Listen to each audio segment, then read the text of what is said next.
નમસ્કાર મિત્રો, ધોરણ 12 જીવ વિજ્ઞાનમાં તમારું સ્વાગત છે. આપણો આજનો ટોપિક છે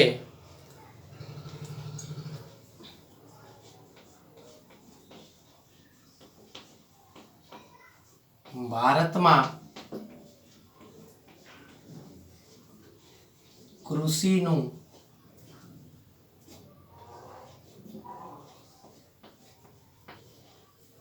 મહત્વ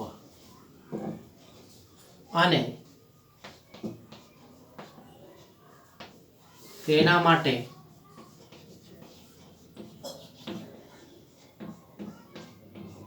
લેવાતા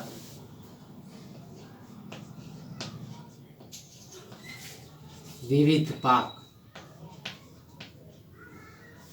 ભારતમાં કૃષિનું મહત્વ અને એના માટે કેટલા વિવિધ પ્રકારના પાક લેવાય છે એ આપણે સવિસ્તાર ભણવાનું છે. આપણો જે આ ટોપિક છે એ 2 લેક્ચરમાં પૂરો થશે. આજે હું તમને એ સમજાવીશ કે ભાઈ ભારતમાં જે કૃષિ વિદ્યાનું મહત્વ શું છે, કૃષિથી ભારતમાં ફાયદો શું થયો છે, તેના માટે કયા પાક લેવામાં આવે છે, બરાબર છે, એ આપણે ભણવાનું છે. ભારતની આપણે વાત કરીએ, ભારત શું છે તો કે કૃષિ પ્રધાન દેશ છે. કૃષિ પ્રધાન દેશ હોવો એટલે એનો મતલબ એમ કે આપણી મોટા ભાગની રોજગારી ખેતી ઉપર નભે છે. મીન્સ કે પાક સારો થશે ભારતમાં તો આપણી આવક વધી જશે, વિદેશી હુંડિયામણ વધે, જીડીપી રેટ વધે. જીડીપી એટલે ભારતનું કુલ હુંડિયામણ કહેવામાં આવે છે, જે વિશ્વ લેવલે માપવામાં આવે છે. ભારતમાં જો પાક સારો થાય આખા દેશમાં તો આપણી આવક વધી જાય. કારણ ભારત છે એ કેવો છે તો કે કૃષિ પ્રધાન દેશ છે, બરાબર છે. અને આપણી જે કૃષિ છે, બરાબર, કૃષિ ભારતના જીડીપીમાં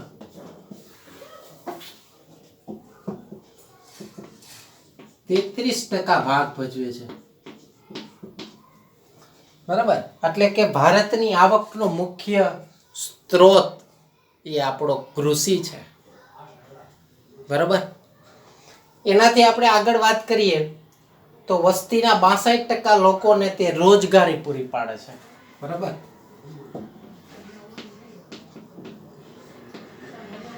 વસ્તીના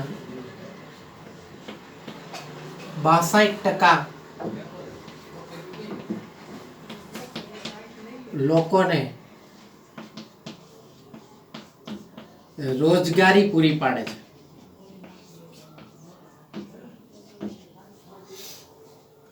એનો મતલબ એમ કે દેશના 62% માણસો છે એ ડાયરેક્ટલી ખેતી ઉપર નભે છે.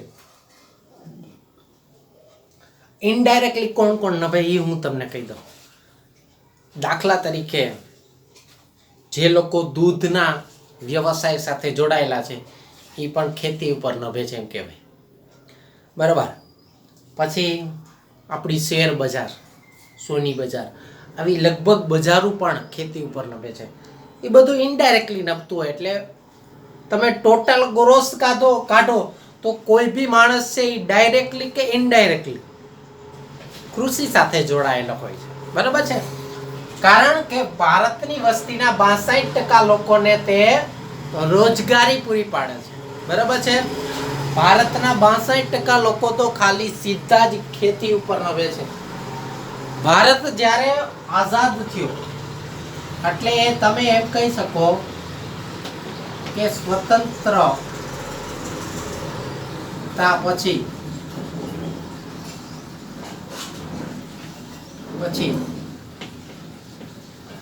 ભારતની મુખ્ય સમસ્યા, ભારતની મુખ્ય સમસ્યા દરેક માણસને ખોરાક પૂરો પાડવો. બરાબર, દરેક માણસને ખોરાક પૂરો પાડવો એ માણસ આપણા ભારત માટે તે મુખ્ય સમસ્યા હતી. બરાબર છે. તેવા સંજોગોમાં જમીનમાં પ્રતિ એકમ દીઠ પાક ઉત્પાદન વધે તેવા પ્રયાસો કરવામાં આવ્યા. બરાબર,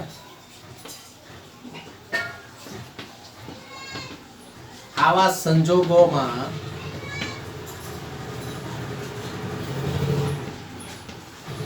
જમીનના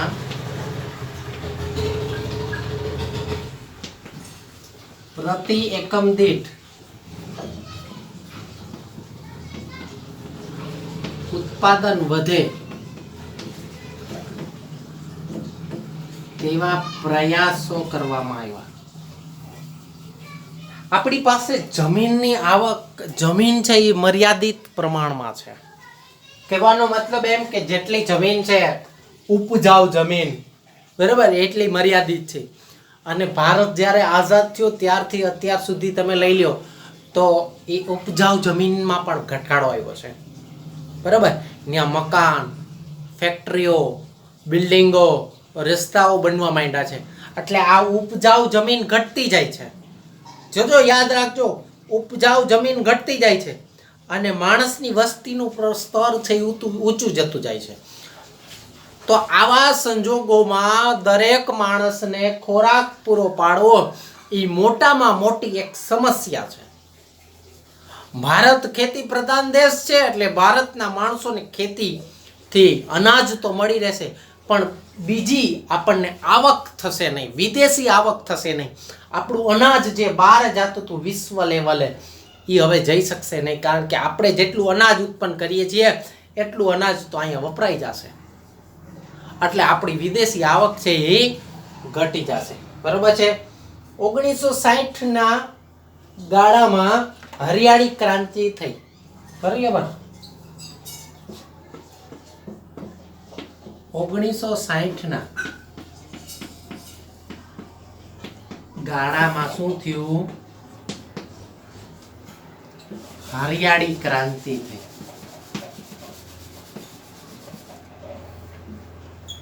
આનાથી શું ફાયદો થયો? બરાબર, તો આનાથી ઘઉં અને ચોખાની ઉચ્ચ ઉત્પાદન આપતી જાત છે એ વિકસાવવામાં આવી. બરાબર, શું કરવામાં આવ્યું? જેનાથી ઘઉં, ચોખા, જુવાર, બાજરી, મકાઈની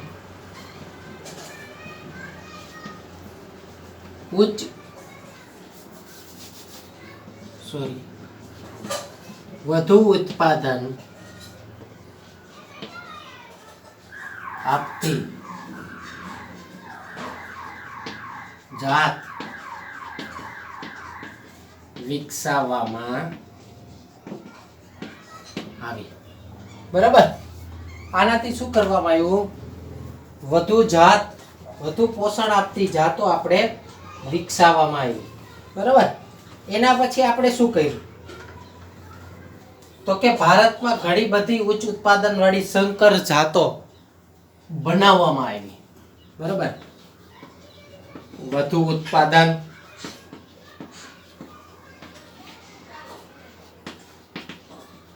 ઉચ્ચ પોષણ મૂલ્ય ધરાવતી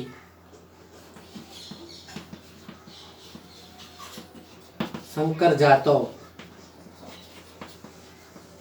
બનાવવામાં આવી. બરાબર છે. કેની બનાવી ભાઈ? તો કે ઘઉં, ચોખા, બરાબર છે, જુવાર, બાજરી, આ બધી સંકરિત જાતો બનાવવામાં આવી. આ સંકરિત જાતોની ખાસિયત શું હતી ભાઈ? તો એનું ઉત્પાદન છે એ એકર દીઠ વધુ હતું. દાખલા તરીકે એક ઉદાહરણ આપું તમને. ઘઉંની જૂની જાત જે ઘઉંની જાત છે એ પહેલાં એટલે કે 1947ની આજુબાજુ 1 વીઘામાં કદાચ ધારો કે 1 મણ થતા ઘઉં, આપણે ધારવાનું છે. પણ હવે આવી સંકર જાતો બનાવીને એટલે 1 વીઘામાં 1 મણની જગ્યાએ 5 થી 7 મણ ઘઉં પાકે છે. આ સંકર જાતોનું કમાલ છે. એમાં પોષણ મૂલ્ય વધારી શકાયું, પછી એની ઉત્પાદન ક્ષમતા વધી ગઈ, ક્વોલિટી પણ વધી અને ક્વોન્ટિટી પણ વધી, ઉચ્ચ પોષણ મૂલ્ય પણ વધ્યું અને એની સંખ્યા પણ વધી. બરાબર છે. આવી રીતના ભારતમાં કૃષિ છે એ મહત્વ છે. આપણા માટે દરેક માટે કૃષિ છે એ અલગ અલગ જગ્યાએ વિકસાવવામાં આવી છે. બરાબર છે. હવે આના માટે ઘઉં, ચોખા અને શેરડીનું ઉદાહરણ છે. બરાબર, એ હું તમને આગલા લેક્ચરમાં સમજાવીશ.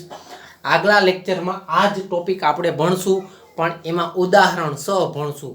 ઘઉં, ચોખા અને શેરડીનું હું તમને ઉદાહરણ આપી અને સમજાવીશ. બરાબર છે. આજનું હોમવર્ક હું આજે દેતો નથી, આ હું હોમવર્ક હું કાલે દઈશ. એટલે આ જે છે એ તમે અત્યારે લખી લેજો, પણ એ તમારે હોમવર્ક કરવાનું રહેશે કાલના લેક્ચરમાં.